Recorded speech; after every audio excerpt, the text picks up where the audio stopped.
श्रीमद राजचंद्र पत्रांक 40 चल रहा है। विशाल बुद्धि, मध्यस्थता, सरलता અને જીતેન્દ્રિયપણું,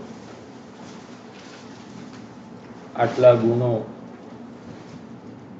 જે કોઈ મુમુક્ષુમાં હોય તે સમ્યક પામવાનું ઉત્તમ પાત્ર છે। सरलता, अभी सरलता का विषय चल रहा है। पेज नंबर 28 में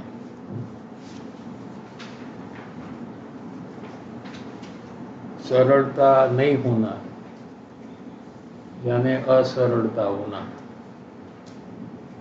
उसको माया कहते हैं। माया तो शू छे कि ये पोताना दोष ने छुपावे छे।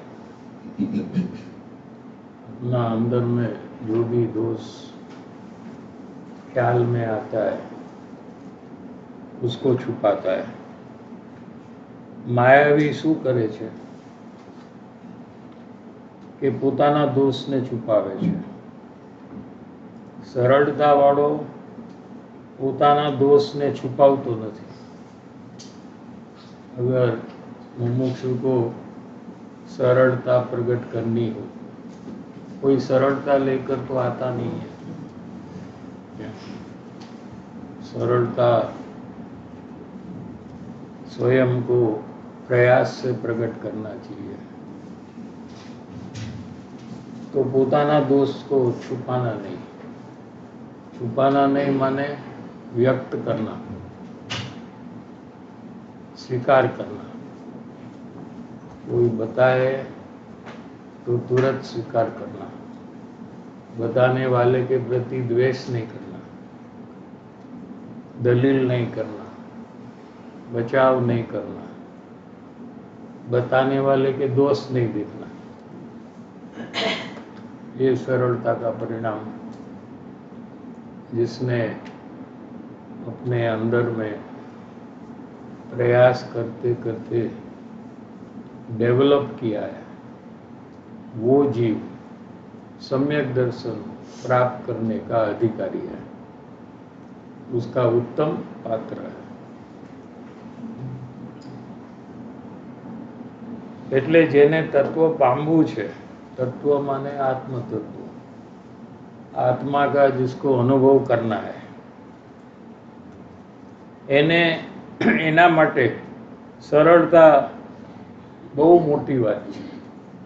और ये तो मुमुक्षु कर सकता है, नहीं तो परिभ्रमण में जन्म मरण करना ही पड़ेगा। मरण आएगा तो जिनागम में तो लेख है कि पंचमारा के मनुष्य तिर्यंश में जाने वाले हैं। मोटी संख्या माने मेजॉरिटी तिर्यंश में जाएंगे। असरलता का परिणाम यानी अपना दोष छुपाना, मायाचार करना, झूठ बोलना, ये सब असरलता का परिणाम है। इसका फल तिर्यंश गति है। अपने दोष को छुपाना और अपना दोष का पक्ष करना, ये दोनों में भेद है या नहीं? एक ही है। ये दोनों छुपाना उसका ही नाम पक्ष करना, बचाव करना, कहना नहीं, मानना नहीं। कोई बताए तो भी मानना नहीं, बताने वाले के अंदर में दोष देखना। ये सब परिणाम माया के परिणाम है। इसका सीधा फल तिर्यंश गति है। तो तिर्यंश में जाने के लिए तैयार रहना। योगेंद्र देव नो दोहरो छे। योगेंद्र देव भावलिंगी संत हो गए।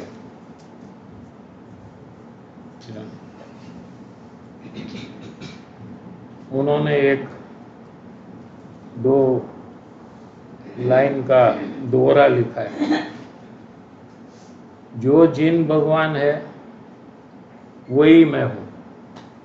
बहुत सादी भाषा में, सिंपल भाषा में। पारमार्थिक सरलता क्या है वो बताया। सरलता दूसरे से और एक आत्मा से 2 प्रकार लिया है। दोष तो दूसरा बताता है और हम दूसरे से दोष छुपाते हैं, वो व्यवहार सरलता है। क्या पारमार्थिक सरलता यानी अपने आत्मा के प्रति मायाचार नहीं करना। क्या कैसे कि जो जिन भगवान है वही मैं हूं, यही सिद्धांत का सार समझो, पूरी जिनवाणी का सार। सार माने वर्ल्ड, जिस्ट। यानी जिसने ये बात को मानी उसने पूरी जिनवाणी को मान ली, भले वो पढ़ा न हो। क्या कहा, क्या मानने का है कि जो जिन भगवान है मंदिर में, जिनेंद्र भगवान की मूर्ति है ना, महावीर भगवान, शांतिनाथ भगवान, ये जिनेंद्र भगवान है। वही मैं हूं, वही मैं हूं माने उनके जैसा ही मैं हूं। ये सर्व शास्त्र का सार है। क्या सिद्धांत का सार समझो। सिद्धांत माने जिनवाणी का जो सिद्धांत है उसका सार समझो। इसे समझकर हे जीव मायाचार को छोड़ो।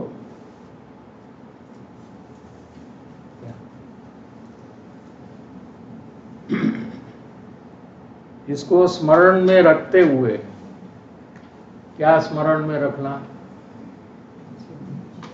कि जिनेंद्र भगवान और मेरे में कोई फर्क नहीं।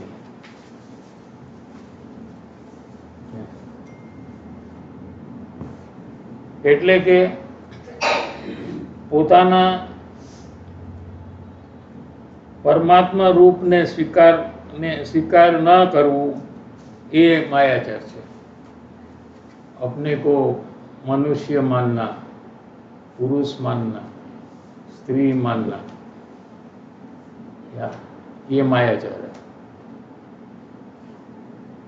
अपने को जिनेंद्र भगवान और मेरे में कोई फर्क नहीं है, ये सरलता का परिणाम है। એટલે કે પોતાના સ્વરૂપને ન સ્વીકારવું એ જ આડોડાઈ છે। આડોડાઈ आप हिंदी में क्या कहते हैं? हाँ, टेढ़ाई। हाँ, वो बराबर। सीधा जीव खड़ा रहकर टेढ़ाई करता है। कैसे? क्या कि मैं मनुष्य हूँ, मैं पुरुष हूँ, मैं स्त्री हूँ। क्या वास्तविक में मनुष्य हुई ही नहीं। मैं तो जिनेंद्र भगवान, मेरे में और जिनेंद्र भगवान में कोई फर्क नहीं।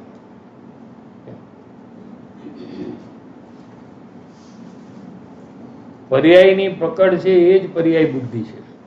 4 गति है।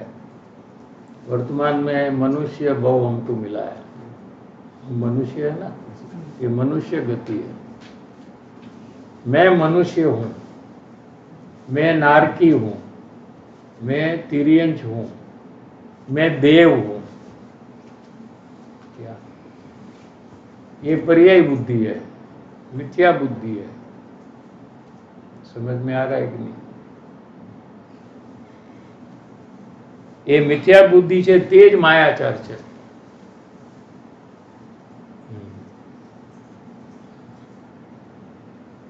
પ્રકૃતિની મિથ્યાત્વ પ્રકૃતિ ચાર कसाईમાં માયામાં જાય છે. चार कसाई मूल कसाई है ना, कौन से? उसमें माया जो है वो मिथ्यात्व है ना, वो उसका एक भेद है, उसका अंश है. क्या हूँ ज जिन भगवान छू, हूँ ज साक्षात जिनेन्द्र छू.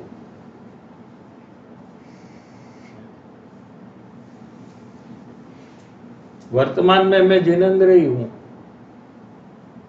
मैं जिनेन्द्र बनूंगा तब मैं जिनेन्द्र, ऐसा नहीं. मैं अभी जिनेन्द्र भगवान शक्ति रूप हूं. प्रगटता संसार की है मेरी,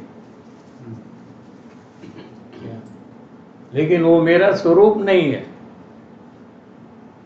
प्रगटता में क्रोधादि भाव है. क्रोध है, मान है, माया है, लोभ है, मनुष्य पुरुषपना, स्त्रीपना, ये सब अवस्था में है, लेकिन ये मेरा स्वरूप नहीं है. मैं तो जिनेन्द्र स्वभावी हूं. હું તો સાક્ષાત जिनेन्द्र છું. ગુરુદેવ કહે છે ને કે અંદરમાં આત્મા પોતે જ જીનચંદ્ર છે. गुरुदेव का प्रवचन में आता है कि तारो आत्मा जिनचंद्र છે અત્યારે જ. તું માન તો તું जिनेन्द्र થઈ જઈશ. તું પોતાને મનુષ્ય માનસ એટલે તું जिनेन्द्र થતો નથી. कोई कर्म बीच में आता है ऐसा नहीं है. पंचम आ रहा है इसलिए भी ऐसा नहीं है. अनादिकाल से अपने को शरीर वाला माना है, इसलिए वर्तमान में मैं अपने को जिनेन्द्र नहीं मान सकता हूं, ऐसा भी नहीं है.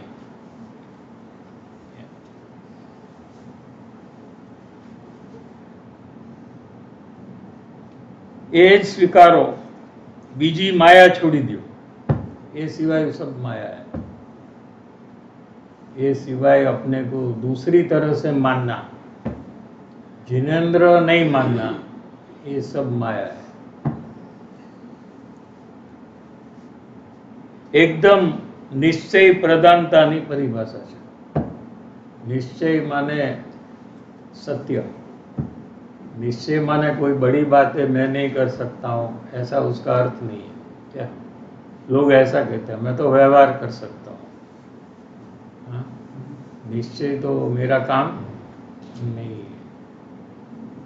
वो तो ज्ञानियों मुनियों का काम है. कि निश्चय माने सत्य. मुमुक्षु का प्रश्न है कि પોતાનો મહિમા નથી આવતો. मैं जिनेन्द्र हूँ, ऐसा मुझे उसका महिमा आत्मा का जो आना चाहिए ये नहीं आता है ना. आपका ही प्रश्न.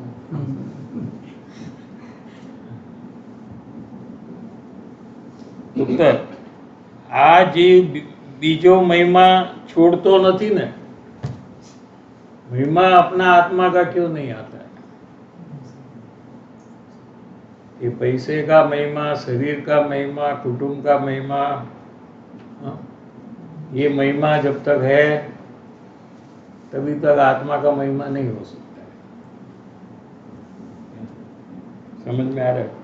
जे संयोगिक पदार्थ है, संयोगिक का मतलब क्या है कि कायम रहने वाले पदार्थ नहीं है. पैसा, कुटुंब, है ना. संयोगिक क्यों कहा? कि कायम नहीं रहने वाले हैं. वर्तमान में है भूतकाल में नहीं थे और भविष्य काल में भी नहीं रहेंगे।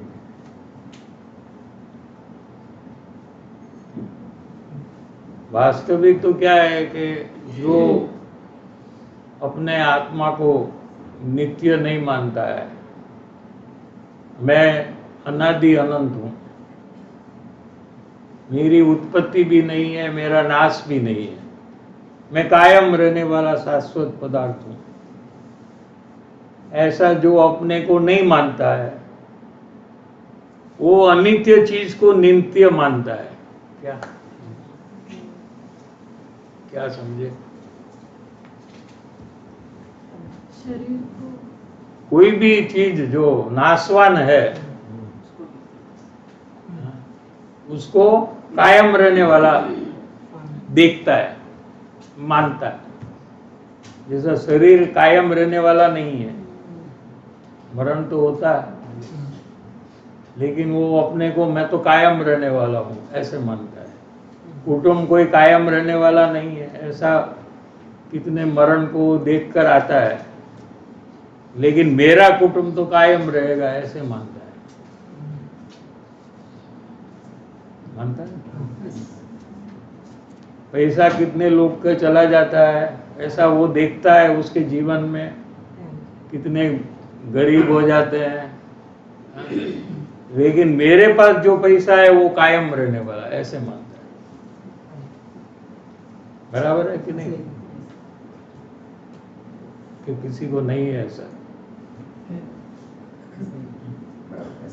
हाँ, घर मेरा है ये कायम रहेगा, कुटुंब मेरा कायम रहेगा ऐसे मानता है ना। क्यों ऐसा मानता है? कि खुद को कायम नहीं मानता ना, इसलिए दूसरे को कायम मानता है। क्या? ज्ञानी अपने को कायम रहने वाला मानने से सब चीज को क्षणिक मानता है। कोई भी चीज आए तो उसमें वो जब जाएगी ऐसा उनको दिखता है। क्या क्या कहा? समझ में आया? अज्ञानी को कोई भी चीज आए तो मेरे साथ कायम रहेगी ऐसा उसको वो देखता है, और वो जब जाती है तो वो दुखी हो जाता है। बराबर है ना? पैसा जब आता है तो ये मेरे साथ कायम पैसा रहेगा ऐसे देखता है, इसलिए उसको पैसा जाता है तो दुख होता है। न्याय समझ में आ रहा है कि नहीं? लेकिन पैसा जब आया तभी वो देखा कि ये एक दिन चला जाएगा तो उसको उतना दुख नहीं होता। मुमुक्षु है वो संयोग में वियोग देखता है। क्या ये मुमुक्षुता में चालू हो जाता है, और ज्ञानी में तो ये सहज रहता है। क्या कि कोई भी चीज कायम रहने वाली, सब चीज अनित्य है, असारभूत है। असारभूत माने कोई मुझे सुख नहीं देने वाली है, सुख तो मेरे अंदर में से आता है। क्या? और वो जीव ही स्वयं दुखी है, वो मुझे कैसे सुख देगा? हम दूसरे जीव के पास से सुख मांगते हैं, मांगते हैं कि उसके कारण से मुझे सुख मिलेगा। लेकिन एक बार सोचो कि वो जीव सुखी है कि नहीं? वो जीव टेंशन में है, भय में है, और उसके आधार से आप सुखी हो जाएंगे। एक ऐसा पागल बना है जीव का, जिससे आप सुख चाहते हो, कुटुंब, परिवार, पैसा आदि जो भी है, गाड़ी, ज्वेलरी, हाँ जो भी, क्या उसमें सुख है कि नहीं वो तो देखो।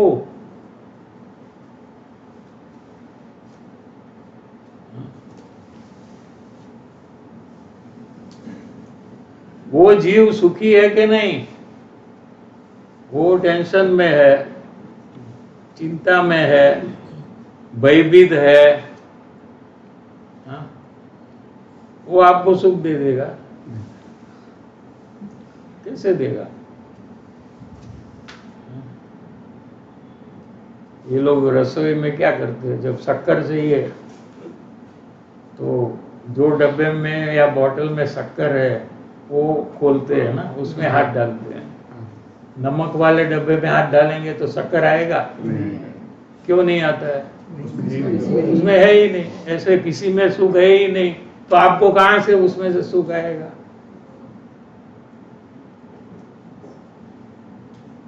पैसे में सुख है या नहीं है?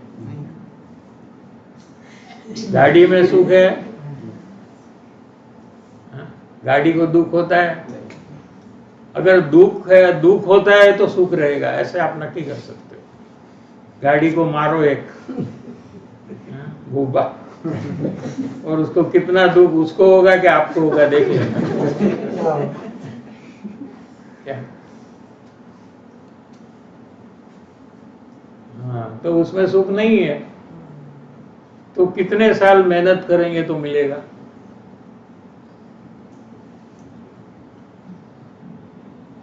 अनंत काल से हम मेहनत करते हैं पर में से सुख लेने का।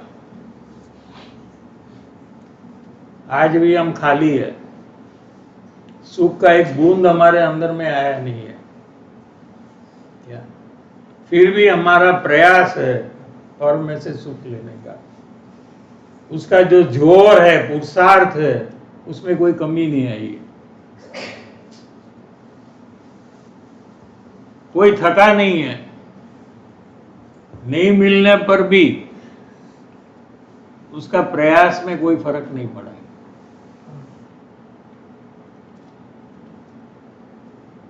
क्या?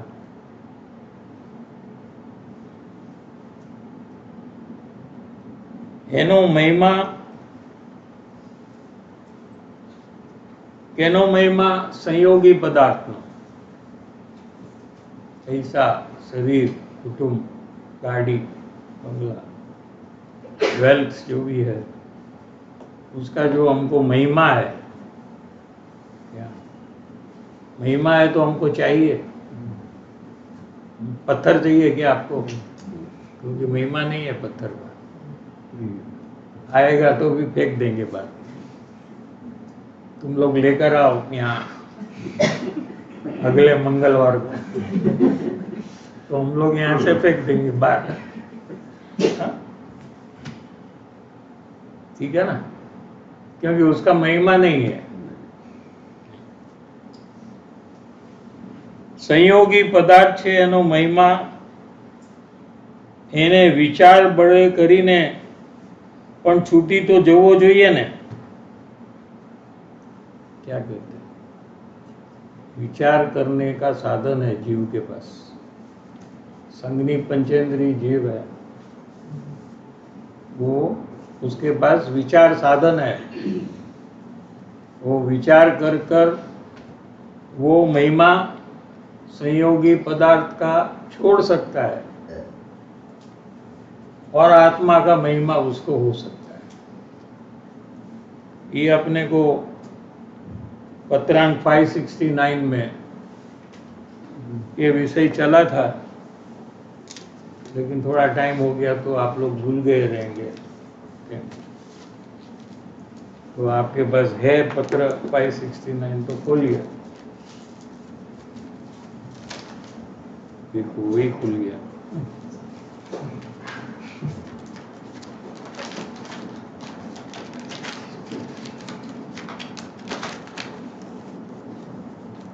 है? नहीं है? ठीक है, 451 पेज में है। इसमें સર્વ ક્લેશથી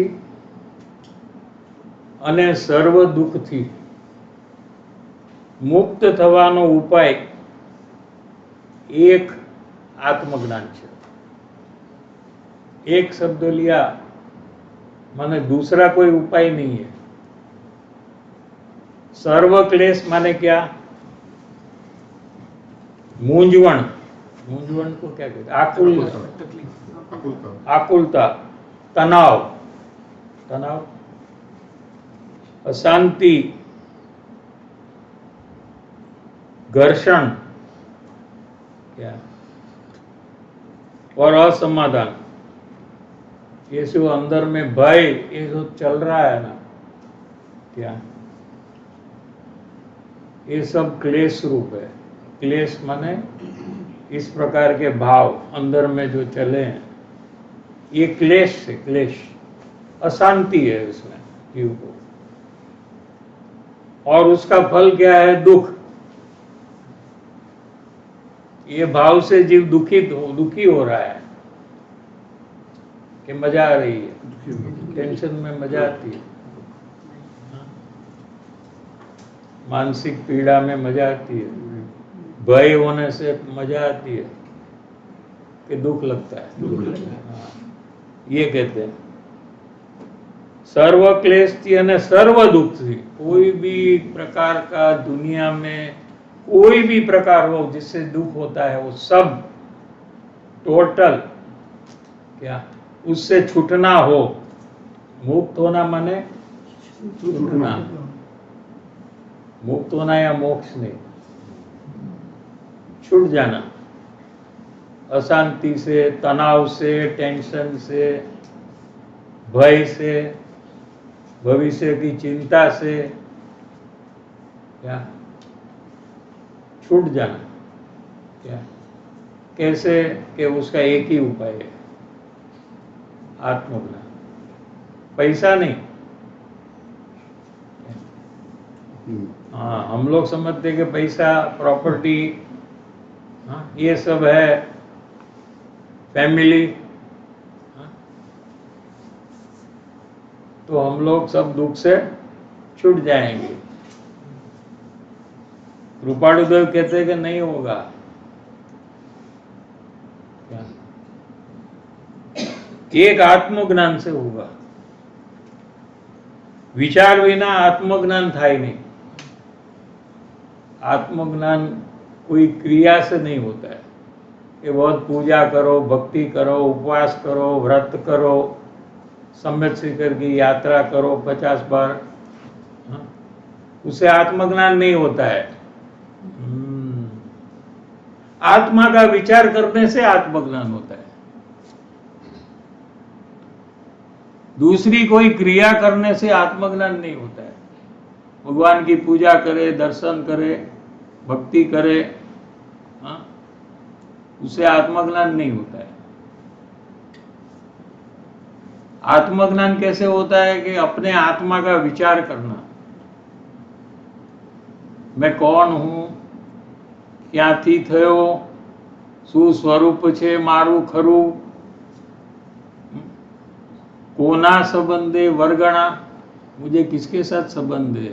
ये सब मेरे पास है, ये लोग के साथ मुझे क्या संबंध है? हाँ? मैं राखूं, ये संबंध रखूं कि छोड़ दूं, क्या फर्क पड़ता है? एनो विचार विवेक पूर्वक शांत भावे जो કર્યા तो सर्व आत्मज्ञान ना सिद्धांत तत्व अनुभव्या। आप लोग तो गाते हो ना कितनी बार, हाँ? क्या उसमें भी लिया कि विचार किया आत्मा का, मैं कौन हूं, वही पहला विचार है। सबसे प्रथम ये विचार है कि आप हो कौन?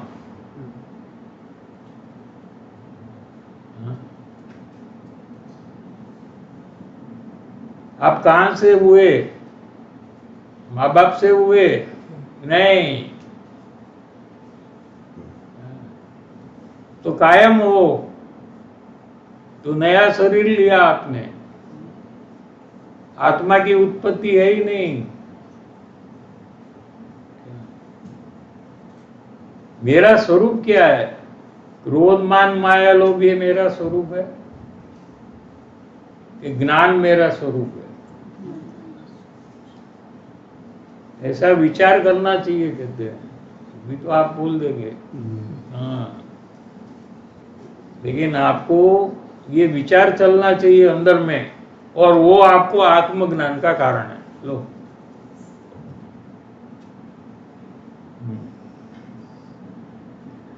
विचार विना आत्मज्ञान था ही नहीं। અને અસત્સંગ તથા અસત પ્રસંગથી જીવનું વિચાર બળ પ્રવર્તું નથી, એમાં કિંचित मात्र संशय नहीं। तुमको आत्मा का विचार क्यों नहीं आ रहा है? नहीं आ रहा है, ये परिस्थिति है ना, कि उसका कारण क्या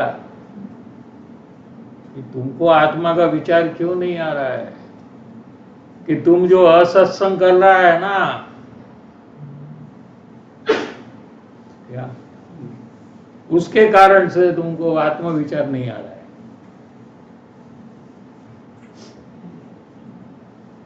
समझ में आया कि नहीं? असत्संग અને असत प्रसंग, प्रसंग जो है ये सब संसार के प्रसंग जो है ना, बर्थडे, एनिवर्सरी, हाँ, कोई भी प्रसंग हो, शादी का प्रसंग, बाहर जाने का प्रसंग, मूवी का प्रसंग, हाँ, ये सब प्रसंग है ना, ये सब असत प्रसंग है। जीवનું विचार बल प्रवर्तु नहीं, इसलिए उसको आत्मा का विचार नहीं आता है। उसको पैसे का, शरीर का, खाने का, पीने का, घूमने का, यही विचार आता है। क्योंकि जिसके साथ वो रहता है वो भी वही बात करता है, और अंदर में उसको ये सब की रुचि है, इसलिए उसमें कितना भी टाइम चला जाए तो भी उसको तकलीफ नहीं होती है, उसमें कंटाला नहीं आता है। आरंभ परिग्रहનું અલ્પત્વ કરવાથી असत प्रसंगનું બળ ઘટે। पहला प्रॉब्लम कहेंगे, कृपालु देव का सिस्टम ये है कि आपको प्रॉब्लम क्या है पहले बताइए, फिर उसको कैसे मिटाना अभी वो बताते हैं। कि असत प्रसंग है तो ये सब विचार मेरा संसार का ही चलता है, तो मुझे क्या करना चाहिए कि आरंभ परिग्रह को कम करना चाहिए। क्या आरंभ माने क्या? हिंसा थाय एवी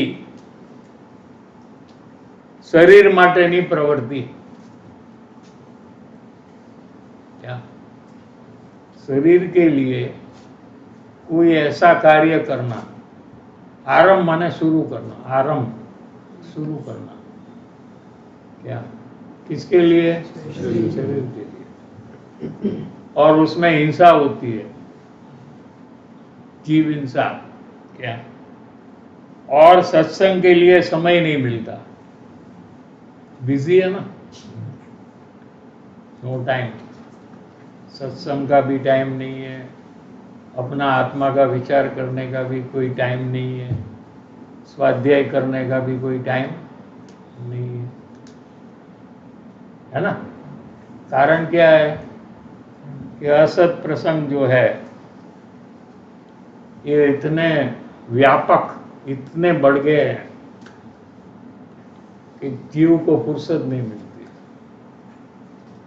क्या सबसे बड़ा असत प्रसंग कौन सा है? मोबाइल। सबसे अधिक टाइम सबका, यहाँ जितने बैठे हैं वो सबका 24 आवर्स में मैक्सिमम टाइम कौन सी एक्टिविटी में है तेरा?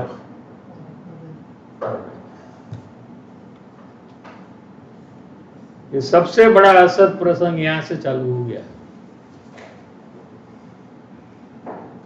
पहले तो बाहर जाना पड़ता था, अभी तो घर में आ गया है, पास आ गया है। कोई कोई के पास तो एक से ज्यादा मोबाइल है।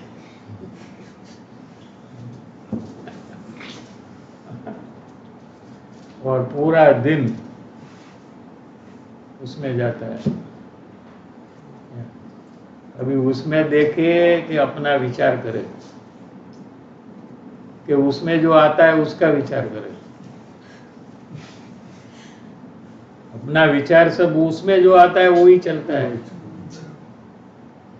बराबर है।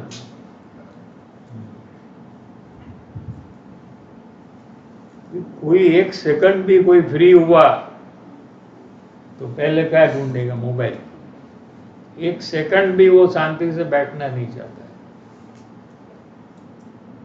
कुछ ना कुछ उसमें चालू रहता है, और जो देखता है उसका ही विचार उसको आएगा, और क्या विचार आएगा?